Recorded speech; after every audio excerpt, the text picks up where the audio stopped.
Okay, welcome. This presentation is helping siblings play together. It is certainly not only for siblings, it's also for cousins and peers and just some steps that we can take with our kids to help them to nicely with their peers. For those of you who are just hopping in, we are recording this portion of the talk, but at the end, the recording will be stopped for the Q&A. So you can keep yourself muted and keep your video off. And then at the very end, I'll stop the recording and we can have a private discussion. So I am Marcia Questel. I am a BCBA. I have my master's in childhood education and special education. I've been working with people with autism, autistic people, neurodiverse people for over 20 years. And I started when I was a teenager volunteering in a clinic, and I've loved it and done it ever since. And I'm currently a research fellow at the Yale Child Study Center. I'm here in Dr. Joe's group. We research lots of things about the autistic population, and I'll tell you a little bit more about that in a few minutes. And I'm also a content editor and externship co-coordinator for the Association for Science in Autism Treatment. So if you want to learn anything more about what I do or what I'm interested in or the research that I'm interested in, you can check out my website, marciaquestel.com. And my CV is there and my contact information is there. So you can go ahead and check that out anytime. So this talk is supported by Spark. Spark is the largest autism research program ever. It is in the United States. It's across the US with many sites that participate, and Yale is one of the sites.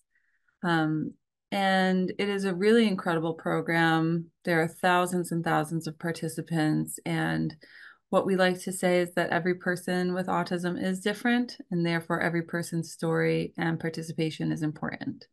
We are learning so much about autism genetics, and we are also learning so much about autism and really contributing to the large body of autism research that's happening today. A lot of publications that come out are supported by the Simons Foundation, which is what Spark is. It's supported by the Simons Foundation. And if you're interested at all in learning more about Spark, you can contact us there. There's an email and our office phone number. And that phone number is actually the phone on my desk. So it's not some random call center or something. That's actually sitting on my desk. So if you call that number, you can reach me. And there's also a QR code if you'd like to email us to share your interest. Also, something that we're very proud of here in Dr. Joe's group is our support of Project Casey. Project Casey was founded by Dr. Joe 10 years ago, and we are working with an autistic anthropologist, Dr. Dawn Prince Hughes. And she is incredible and doing incredible work in this space. And we are really learning so much about autistic culture. So we do have meetups all the time through the Meetup website. And these are for teens and adults and parents and allies and professionals in the community who would like to learn more about autistic culture. It is really phenomenal. It is really groundbreaking work, and we're very proud of it. We're also developing a website and Discord, and there's many ways to interact with us and learn more about what we're doing and about autistic culture. So please check us out. And of course, you can contact me if you have any questions. And of course, as I mentioned, the Association for Science in Autism Treatment is really about disseminating real, established quality science to provide real hope to families and individuals on the spectrum. We are, international. It's been around for 25 years, and we have a monthly newsletter that is very good, and we don't flood your inbox with anything. So if you'd like to learn more, you can check out asatonline.org. We are passionate about really disseminating evidence-based information and as well as sort of dispelling some of the myths about autism and, correcting some of the misinformation about autism and its treatments. So you can save the date. We have some upcoming talks about play. If you haven't seen some of my previous talks yet, I have lots of talks about play. It is a passion of mine to discuss and to teach about and to learn about. So the next couple of talks that will be about play are teaching emotion regulation through play in September, teaching tolerance of others and helping behaviors through play in November, and structuring playdates for success in January of 2025. If you want any of the recordings from the past or slides, you can email me. And you can also see a list of all of my upcoming talks, the next 5 of this 10-part series, on the last slide. So today's objectives are to describe a review of what play should be and the issues faced by parents and siblings today. We'll outline the importance of play and steps to encourage more sibling or peer play, and we'll illustrate how small steps to increase play skills promote social and emotional health for all. Okay, so let's dive in with the first part, just describing what play should be and the issues faced by parents and siblings today. So it's time for our first poll. I'm just going to pull that up here. Give me one moment. Okay, so this is a multiple choice. What do you think play is? Something to do in your spare time, something that kids do because they have more free time, something useless, something people do to entertain themselves, or something else. And if you'd like to choose the something else option, you can put that in the chat. Okay, so yeah, mostly what I'm seeing is something that people do to entertain themselves. Okay, if we see anything else pop in the chat, I will check that out. Awesome. Thank you. So something that people do to entertain themselves, like definitely. I could see that as being a very common answer. Play is usually entertaining, but let's check out one of the definitions of play, or what play should be, okay? Because it's not what it always is. I've shared this in a previous talk, but play is a state of mind that one has when absorbed in an activity that provides enjoyment and a suspension of sense of time. And play is self-motivated, so you want to do it again and again. So that kind of takes away some things that we think of as play, like organized sports. Organized sports are great, but they're not always fitting this definition. Sometimes they are. Sometimes people want to play the sport, but sometimes we put our kids in sports because it's good for them. And that wouldn't necessarily fit the definition of play. It is positively valued by the player, okay? Even if they're not showing like signs of mirth or signs of joy while they're doing it, it's something that they really value intrinsically. They don't have extrinsic goals when they're doing it. So they're not doing it to get better at something. Play really serves no other objectives. It's just for enjoyment. And in utilitarian terms, it's inherently unproductive. So we really want to think of play as this sort of non-obligatory, freely chosen activity, something that we want for our children to just enjoy for the sake of doing it. Okay, and that's the kind of play that we look for in terms of, really healthy play. A lot of our kids today are not spending enough time in play, and we'll get into that soon. But this is what we want to think of as what play should be. There's a lot of things that are like play that we do that are entertaining or that are good for us or that serve other purposes. But really, this is what we mean by play when I'm talking about play in this presentation. Okay, so time for our second poll. This is 2 of 3. Let me check this chat out really quick. A learning experience. Okay. Yep. A learning experience was an answer given to the previous definition of play. Poll. All right, here we go. Okay, so this is a quick survey. How difficult do you find it to make time to encourage meaningful play? This is in terms of time management, completing tasks, scheduling, having fun, transitions to and from activities for yourself and for your child or your children. How difficult do you find it to make the time to encourage meaningful play? Yeah. So this is a 7-point scale, and what I'm seeing is that it's pretty difficult. Right. So I'm seeing mostly 5s and 6s out of 7. So everyone is finding that pretty difficult, right? I mean, it's hard to make the time. Why is it so hard? Right? It's just play. Why is it so hard? One is that we have work to do. Our children have homework to do. We are bogged down by stresses like taxes and bills and competing tasks and work. We have a family to feed. We might be up all night searching through things and trying to find answers to things or just scrolling for our own relief and entertainment. The dishes are piling up, the chores are piling up, people need doctor's appointments. We might be caring for someone in our family, like a parent or an in-law. We're trying to make a little bit of time for our partner. We have one kid who's maybe in dance, another one who's in sports, and don't forget to take care of yourself. Okay. So you want me to do what now?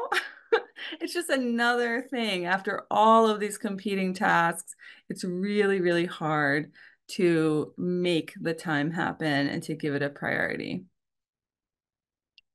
And someone else said that they try to make the time, but that their child doesn't go for it when they offer it. So, what issues do parents face? And again, why is it so hard? In our society, parents are already working hard and they are stressed. They have a lot to do each day, and our culture places a lot of shoulds on them. Like, you should be doing this, you should be doing that. Simply put, play just doesn't always make it to the top of the priority list.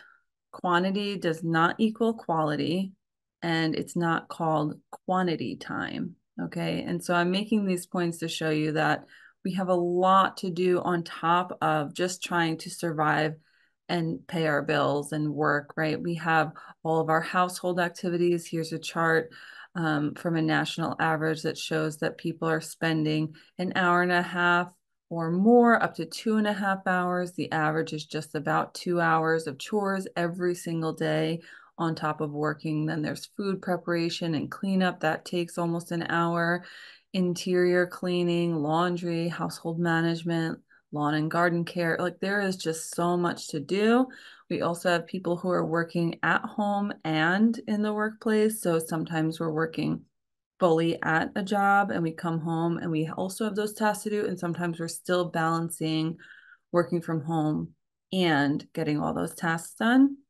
And then finally, the amount of times that we are with our children adds up. And we have a lot to do while they are also with us. So we have things like taking them to leisure things and sports for them, caring for them, household activities, and then, of course, eating and drinking and feeding them. So it just is really hard. And we are spending hours and hours every day. Almost every waking minute is planned and structured, or at least full. And we have a lot to do. So let's talk about the importance of play and steps to encourage more sibling or peer play. The American Academy of Pediatrics has this statement: children need to develop a variety of skill sets to optimize their development and manage toxic stress. Research demonstrates that developmentally appropriate play with parents and peers is a singular opportunity to promote the social, emotional, cognitive, language, and self-regulation skills that build executive function and a pro-social brain. Okay, this is from our pediatricians in our nation. Furthermore, play supports the formation of the safe, stable, and nurturing relationships with all caregivers that children need to thrive. Play is not frivolous. Okay, so even though when we were talking about a definition of play as being inherently useless, like not having clear objectives or aims, or making it a learning experience necessarily, a learning opportunity, but it's even at its most basic structure of just being pure enjoyment, it is not frivolous. In that way, it enhances brain structure and function and promotes executive function. Okay, so this is really important stuff. Our pediatricians in our nation agree that play is super crucial and it's so important for brain development and for self-regulation and all of that. The American Psychological Association says that play that isn't organized by adults helps kids build resilience, flex their creative muscles, and engage organically with their peers. I've also read research that shows that adult proximity can decrease interpersonal social engagement. So, for example, when I was doing school consults, I would often see paraprofessionals trying to support our neurodiverse students by facilitating them to engage with their neurotypical peers. And that's a good aim, and it's an important aim and needs to happen. But the goal should also be to fade out. And so I was often doing a lot of consultations with these professionals to try to teach them to fade out systematically, such that the kids could eventually just be talking with their peers. Because as soon as they come over, the kids start talking to them, right, rather than to each other. Or they might inadvertently start speaking on behalf of the child, and trying to then get into a conversation with the peer that they're supposed to be talking to. So it can be very tricky if we're not careful. And so for parents and for professionals, the aim should be eventually to sort of back out of it and let the kids play without constantly interjecting and prompting. But we eventually want them to choose each other as play partners and play on their own, create their own games, and gain these skills. That's the goal at the end of the day, is that it's very organic for them and that they have the skills to thrive in very natural and changing play situations. So how can we encourage siblings to play together, especially when they are very different? They can be different in so many ways, right? You might have peers of different ages, like cousins or siblings, or even neighbors who are different ages that you have time or opportunities to get them together, but they're just very different ages. Their interests might be different. One may be interested in sports play. The other one is not at all and is more interested in creative play. One may seem sort of uninterested in playing with the other person at all. They might have different abilities. So one may be super skilled in something. For example, kids like to play with things that they have some skill at. So the kid who's interested in the sports may have some natural athleticism or just is eager to use their body a lot. And the other person is sort of intolerant to that and doesn't have just the natural skill set or the developing skill set or even the age to do that. And personalities. So you might have someone who has a really strong personality, who can be very assertive, and another person who isn't, and they sort of tend to follow the rules of the other person. So these can all be very, challenging differences when we're trying to get kids together. Encourage them to get along and play together can also feel difficult because one person is getting their way or getting what they want, as my kids like to say. They're getting their way, they're getting what they want. One person might be bored, just plain and simple. They're just not having a great time doing the activity. One person is doing all the compromising, so having to be flexible because the other person is like that more assertive personality and they just don't want to or don't have the skills to sort of advocate for what they want to do. So they keep on doing all the compromising. One person just might naturally be flexible and be more flexible than the other person. So you might have one who is sort of rigid in the ways that they like to play and the things that they do, and the other person tends to be more flexible. But we might want for that person who's flexible to be a bit more assertive and a bit more communicative of what they want to do. And we might want that person who's more assertive or rigid to be more flexible. So these things can be really challenging for us as parents and as professionals when we're trying to get two kids together. So my four main tips for successfully encouraging siblings and peers to play together involve consistency. So number one, consistency. biggest thing, top of the list. Create a schedule and stick to it. It has to be one that you can stick to. If it doesn't work, change it. Make something that you can stick to. Okay, it doesn't have to be all day or long periods. It could be every day, it could be every other day, twice a week, whatever works for you, something that you can be consistent with. Aim low and then build your success from there.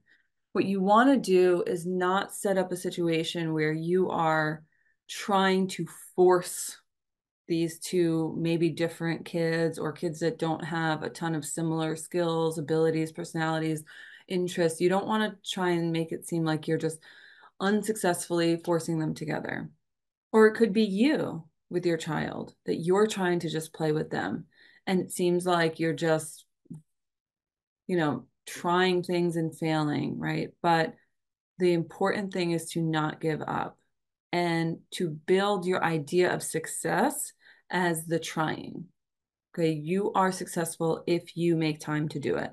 And if that is your measure of success, then how well it goes isn't necessarily the issue. You are going to be learning as you go. You're going to be learning as you keep trying. So instead of making your measure of success how well the kids were sharing or playing together, or if they enjoyed it, or if they were laughing, like if that's your measure of success, you're going to feel a lot of failure.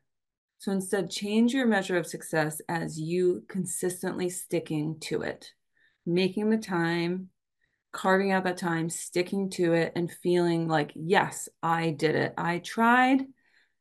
Maybe the game failed. Maybe they didn't like it, but I made the time and stuck to it. And I made a schedule and I'm working on getting these kids or my kid to play X number of times a week, whatever that is to you. Start very small. Again, whatever that means to you. It could be tossing a medium-sized light ball back and forth. Maybe someone has gross motor challenges and just catching a ball once, twice, X number of times is important, that they learn a little bit of basic ball play. That could be important to you.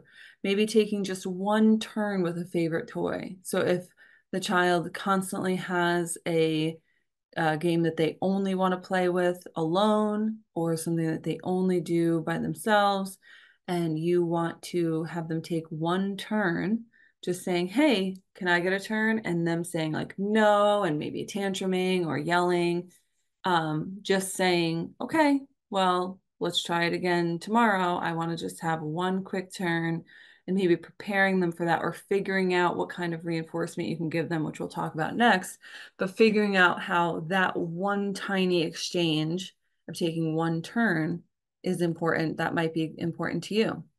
Sometimes it's playing parallel. So there's more information on different types of play in my earlier talks, but just playing near each other, but not necessarily cooperating on a common goal. So for example, you yourself as the peer or the cousin or the sibling could just be playing with something adjacent to the other child, and having these two parties doing something near each other and just carving out that little bit of time for them to do that each day, and just getting them maybe closer and closer together a little bit. Maybe having them take 30 seconds to check out what the other person is doing, or just tolerating that. There are many different ways that the people I've seen over the last 20 years have expanded their play skills. And sometimes you have to really start in these small, minuscule ways in order to promote the kind of growth that you're looking for. Also, just sharing materials. Another example is just putting out a pile of crayons, maybe strewing them across a table, maybe putting out a few different balls of colored Play-Doh, and having them play on their own. But maybe the goal is to say one compliment, like, hey, cool snake that you made, or cool snowman that you made. Whatever it is, just having that little tiny goal in there, starting really, really small, is how you build success systematically. And again, consistency, not giving up, If they don't do the small thing that you wanted them to do, but they do something else, fine. That's great because you still stuck to it and you are keeping to your commitment to making this a priority. Keep a time limit. Okay? Don't let it run its natural course all the time. Sometimes kids can enjoy something for a short time, and if you catch them there, keep the time limit and reinforce really heavily, like saying, hey, that was so awesome. Everybody gets a favorite snack, and not the same snack, whatever is good for them separately. Or everybody gets some screen time and they have their little devices or TV or whatever that they go to. Or you guys can go outside or whatever it is that they separately like, letting them break apart or just get released from the demand when you're at a good place with a clear time limit. Just end it and go into the reinforcement space. Because if you let it fizzle out, chances are you're increasing room for frustration, boredom, and the reflection on it is going to be negative. And so we want it to just be what it is. And if it's good, great. Just cut it off at the great point and move into something else and say, yeah, we can do that again tomorrow if you want. Or if it's not so great, then you're cutting out a time limit and saying, okay, that's fine. We don't have to do that anymore. Time's up. We're not going to do it. Instead of saying, oh, let's just keep trying and trying. Because again, that can just build up that frustration for everybody, right? For the kids, for the parents. And then it can just become really taxing and discouraging to try again. And that's what we want to really avoid. You could maybe consider expanding the time a little bit if it's going well, or let's say just at the end of your time limit, it starts to go well. You say, okay, we're going to give it one more minute, but the point is to not let anything drag out. So really try to be strict about keeping a time limit and then giving like a great big reinforcer, something that they always like or something that they always want, and just making that what happens when this is over. So basically you're creating this chain, right? That we're going to do this X number of times a week, whatever works for you. We're going to do these little tiny tasks or these little tiny challenges. And then as soon as we're done, everyone gets something awesome. You get a little break and a breather as the parent. They get to do those things that they like or get that snack that they like, whatever it is. And you're just creating that nice chain so that when mom or the parent says, hey, we're going to do blank, they know it's short, it's sweet, and we get to do something fun after. So that's the important chain. I'm going to take a real quick pause for the chat. Yeah, I like this question that just came in. I feel pressure for my child to enjoy the play date and engage the other family's child, as I don't want to waste the other family's time.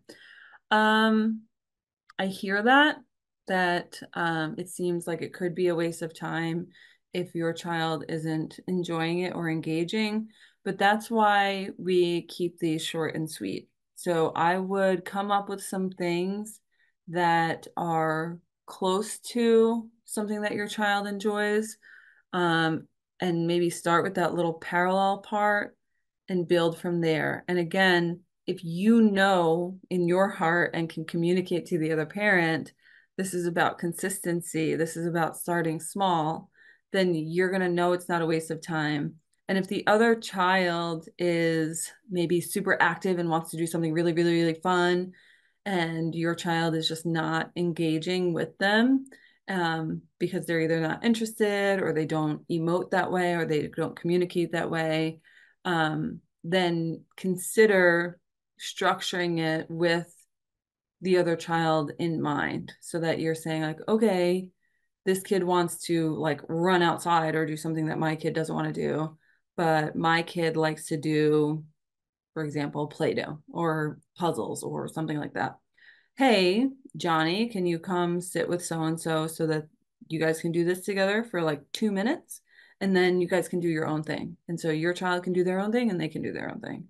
And again, like when it comes to a good amount of time to start with, that's really, really child dependent. So you might want to take some like what we call baseline information, just see what kind of lengths of time the child naturally tolerates already, see how much time or even, you know, It might be different for particular games or particular activities. So you have to sort of mold it as per those different parameters. How much time will they tolerate with the other person? How much time will they tolerate doing something that they don't love doing? And we always work in what's called like that zone of proximal development or ZPD. So you're always looking to work within just above what the child is already doing, but not too hard. So there's a sweet spot there for everybody. And that's what we have to find for each of our kids. Okay, so back to this. Remember that the demands are there even if it just looks like play. So inhibition is a huge one. Not doing, right? The act of not doing or not saying something like, or not grabbing, whatever it is. So that inhibition effort is so huge in play. Like you might get frustrated and want to reach out and like smack something out of someone's hands or hit them or grab something. The act of not doing that is a huge, huge demand. Um, we also have the executive functions, right? Planning your time, organizing what you're doing, organizing your thoughts and being attentive to the current activity. Tolerance, just pure tolerance of the situation, whatever it is, having patience, the social expectations that are placed on the child when it's not what they naturally do in their own time. So these kinds of things are all happening in what looks like just play. And instead of having that sort of overarching feeling of why can't they just go play or how am I ever going to get them to enjoy this? Noticing and appreciating all of the demand that's in there when we talk about play is going to really help you to frame your expectations and keep some kind of notes. I know behaviorists like me are always talking about data. I think that can be a scary word for people. I've talked about in other presentations that I've done in this series how like data can be really user friendly. It can be really quick and easy, and it can help you really inform your decisions. But either it keeps some kind of notes. One of my favorite things to do is to tape something up inside of my cabinet. So it's not like visually intrusive when I walk into my kitchen, but if I need to make a quick note of something that's happening, I just open my cabinet and write my note there. I literally just tape a piece of paper inside the cabinet. That's really helpful for me when I'm thinking about keeping a note about something a kid says, something I need to get back to, something that my kids want to do, but that I can't address it in the moment, or even a play skill or a thing that's interesting. So it can help you to sort of keep some kind of track. And then you can use a spreadsheet if you want, if you're into spreadsheets, or you can use a note inside your phone, like an app where you can keep a note. And if you just have some kind of notes to say, like, October 8th, tried checkers, kid threw the pieces across the room. October 12th, tried ball play, played for 3 minutes, and then ran in the other direction. Whatever it is, if you have some kind of notes, it'll help you to track over time how these things are improving or what you can do more of or less of. Like, okay, that was too long that day. We have to keep it a little shorter. Or that was too physical that day. We have to keep it a little bit calmer. Or that environment or that peer was not a great fit for my kid. So if you have notes, you can really refer to them and it can help you make better decisions in the future. So just summarizing these steps, consistency really truly is key. Keeping at it, no matter what the outcome is, just being consistent is your measure of success when it comes to starting a new play routine. Starting very small, really keeping your goals super tiny, really tiny, tiny steps. Start very small with the things that you want to change because going too big and failing is really discouraging and can make you like decrease or even completely drop the habit that you're trying to be consistent with. So being consistent, starting very small, having a time limit and sticking to it and pairing it with reinforcement. so that you are keeping something short and sweet, or if it's not so sweet, then it's short enough, and then pairing it with something fantastic that your kid does enjoy, and then having some notes. And again, keeping those consistently. So it has to be user friendly, has to be something that you have access to, has to be something that you can just write in on the spot, whether it's on your phone or, as I mentioned, a paper inside the cabinet, whatever it is, having that be a place where you take a quick note to review what happened, and the date will help you to really stick to your guns, stay consistent, keep those goals forming and shaping them as you go. If you have any rigidity in this of your own thinking, you're going to have a harder time. So if you think to yourself, like, I'm going to do this 4 times a week, and 4 times is too hard, and if you think, well, that's the only way I can do it is I do it like this, then you're not going to do it. If you are rigid and thinking like, well, my goals are this size and your kid only gets this far, and you think of that as failure instead of success for that bit, then again, you're going to have a difficult time. So being flexible in your own thinking will help you to be consistent, keep your goals tiny, keep a time limit, and help you to keep those good notes. So as long as you can get these bits done, you will make changes that are meaningful to you. Okay, so it is time for our third quick poll. It's our last one, I promise.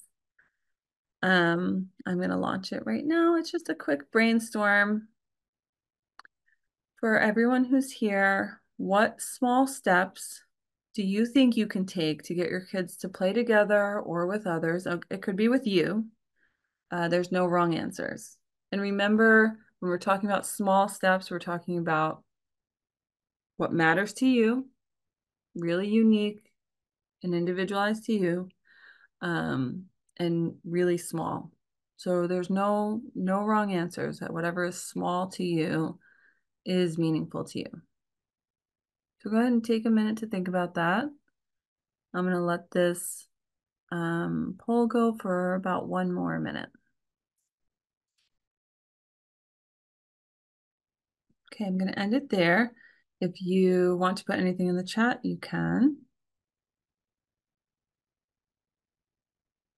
So setting a schedule for consistency and providing a great reinforcer afterwards. That's awesome. That's exactly right. So how can these small steps increase play skills and promote social and emotional health for all? This is a review from my previous talk, but there's a huge problem with parental over supervision and over scheduling of children. In the last few decades, children used to be unsupervised and able to play around their homes and do what they feel.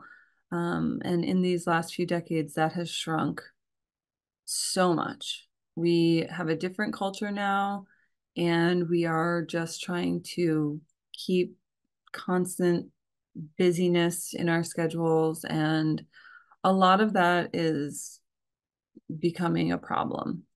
They're calling one phenomena a nature deficit disorder, where kids are not getting out in nature, they're not getting outside, and there seems to be a correlation with rates of obesity, self-harm, mental health disorders, and other things that are happening to kids these days. And if you want to talk more about that or learn more about that, I have my other slides to share with you. But there's definitely an issue with not letting kids get outside to play, and we do have to make it matter. Play is crucial for mammalian development. Okay, this is not just a human thing. This is all mammals. Mammals just play naturally. You see that across the animal species around the world. It helps them to develop their bodies. It helps them to develop and prepare for things that are going to happen in their adult lives and as they start to have children of their own. And so really it's about learning. Okay, it's about learning and preparing and getting your body and your brain ready for adulthood. And we do see this not just in human development, but in all mammalian development. Play deprivation results in increased fear and uncertainty in novel environments and more escalated aggressive behavior towards members of the same species or conspecifics in serious conflicts. So when we see mammals that don't get to play enough, they actually have more fear and anxiety because they haven't wrestled with these things in the safety of a play situation. And so they have escalated increased responses when conflicts do arise or when things happen. Individuals may, through play, find and develop their own personal methods for coping with different kinds of unexpected misfortune. And so something that I talk about a lot is that like you can't rest on strengths that you've never developed. You can't rely on muscles that you've never trained. If you need to, as an adult, do something with your strength, you need to develop that. You need to develop that strength. And that's not just physical, that's mental and emotional. And so play is a way to practice things that are going to happen in adulthood in a way that, should be enjoyable and should be fun and should help the brain, the body, the emotion, and the mental health of the kids develop. And so it's here, play helps us to practice social situations that occur in more difficult or more complex situations. So here I have a kid that I've been with for many years. His mother loves for me to share his pictures. One is of him baking, one is with him helping with a first aid kit on one of his favorite toys. And so it's when we're doing these things, it's not just pretend or just for fun. Um, these experiences matter. Okay. In play, it all matters, or it's all big stuff, as we say when we're talking about kids. Kids will start complaining to you or talking to you about something that, they're having a hard time with, or they might be tantruming about something, and you just think, like, oh, that's just kid stuff. Like, that's just little stuff. But when we practice listening and validating and placing importance, we realize for them, it's all big stuff and it all matters, right? All of the fine motor development, gross motor development, for this situation here, where this child is doing the first aid kit, um, he actually had an intolerance to other people being in pain. And so we used play to teach him to respond to Stuffy being in pain, because it was really disruptive to him. He found it really frustrating. He would have a big reaction and would respond somewhat inappropriately or didn't seem empathetic because he just wanted them to not be in pain. And he did not have skills to respond correctly to his peers or his siblings being in pain or having something happen to them. And we rehearsed it in play. We made it fun. He rather learned to enjoy it because it was in that zone of proximal development. It was something that he needed to work on. We kept it short and sweet. We had a lot of reinforcement afterwards. And this play situation taught him that when somebody's hurt, you can say things like, "Are you okay? Can I get you something?" And is he going to be applying bandages to his peers in school? No, but he knows that that's what's coming next. And so these kind of rehearsal things really help us to prepare for these more complex, more difficult real life situations. Play simply helps children to thrive, with such things including, but certainly not limited to, mental health, persistence, recovery from failure, planning, organizing, executive function, emotional health, increased tolerance to frustration, sustained patience, motivation to upset, frustration, learning to de-escalate, social skills like cooperation, sharing, communication skills of any kind. So that means if you're using a device or sign, if you're practicing listening or speaking, any kind of communication skills, encouraging others, disagreement resolution, physical skills like gross and fine motor skills, strength, resilience, pain tolerance, life skills like creativity, problem solving, and grit. So these are not all of the benefits that play helps with, but these are some. And grit is one that I think really is undervalued when we're talking about play. But grit is where you are having a goal that you persist and you're passionate towards achieving over a long period of time. And play can help you to get through difficult things, hard things, and have that long-term goal that you achieve. And again, that helps you to prepare for lifetime needs of grit. So in conclusion, play is crucial for human development. It is hard to incorporate into our already busy lives. Children are difficult to pair up sometimes because they're so different from each other. They have different abilities. American children and children around the world are not getting nearly enough unstructured playtime, and it is impacting their health in major ways.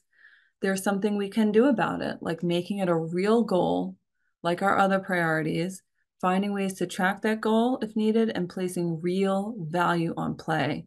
And again, our simple steps to increase sibling play or peer play are consistency, starting small, placing a time limit and pairing it with reinforcement, and taking notes.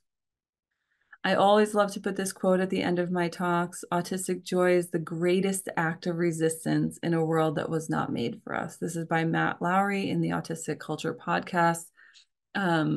I really think that this is true across the spectrum and across neurodiversity or even neurotypical worlds. I think that finding joy and prioritizing joy in a world that is full of strain and difficulty is a great act of resistance, right? Instead of feeling like we have to just be busy and productive and constantly like aiming for objectives to be met, just finding joy and making space for joy is a real act of resistance and a real act of prioritizing that can be really impactful in our world. And so I want to say thanks to Spark, again, the largest autism research program ever, Casey Sparks, our Autistic Culture Group, the Yale School of Medicine and the Yale Child Study Center, to the neurodiverse community, and to Dr. Roger Joe for allowing me to do this series here at the Yale Child Study Center. So it is time for questions. I'm going to stop the recording, but here is a list of the upcoming talks in entirety. They're going for the next 5 that are going through September until January of next year. And of course, if you want any of the previous recordings or slides from my past talks, you can go ahead and contact me via email, and I'd be happy to provide those to you. Okay, so I'm going to stop the recording now, and thank you so much for being here.